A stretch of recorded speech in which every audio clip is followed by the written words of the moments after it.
వారేవా మామూలుగా లేదు కదా వీళ్ళ టాలెంట్. పాటకు తగ్గట్టు స్టెప్పులేసుట్లా బాలీవుడ్ హీరో హీరోయిన్లు కూడా తక్కువే పోండ్రి ఇలా ముంగట. రోము నగరం అగ్గంటుకొని తగలాడుతాంటే రాజు ఫిడేలు వాయించిండట. అగో అచ్చం గట్లనే ఉన్నది ఈల కథ. ఓ దిక్కు సిబ్బంది తక్కువై ఇండిగో విమానం కంపెనోళ్ళు సర్కారుకు సమాధానం చెప్పలేక, జనాలకు జవాబు చెప్పలేక గోసపడుతున్నారు. ఇంకో దిక్కు ప్రయాణికులు రద్దయిన ప్రయాణాలు చేయంగా అష్టకష్టాలు పడ్డారు. అట్లెట్లా చేస్తారని ఆఫీసుల కాడ ఆగ్రహ ఆవేశాలను ప్రదర్శిస్తున్నారు. ఇక వీళ్ళేమో డ్యూటీల ఖాళీ ఉండుడని తెలిసి సంబరంగా రీల్స్ చేస్తున్నారు. పొద్దుపోక డాన్స్ల వీడియోలు పెట్టుకుంటా సోషల్ మీడియాను షేక్ చేస్తున్నారు. మరి ఈ వీడియో ఎక్కడిదో గాని డ్యూటీల ఉత్తగుండుడంటే ఎంత సంబరమో అని సోట్లు పెడుతున్నారు సోషల్ మీడియా చూస్తున్న జనాలు.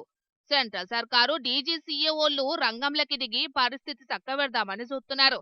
సినిమా విలన్ సోను సుదన్న కూడా ఆఫీస్ సిబ్బందిని ఏమనొద్దు, దయతోని చూడాలనని ప్రయాణికులకు దండాలు పెట్టి ఒక్క తీరుగా చెప్తున్నాడు. సంబంధం లేనోళ్ళేమో అయ్యో పాపం అంటాంటే, కొందరు గిసొంటోళ్ళు తెలివి తక్కువ పనులను ముంగటేసుకుంటున్నారని మస్తు గరానికొస్తున్నారు రీల్స్ చూసినోళ్ళు.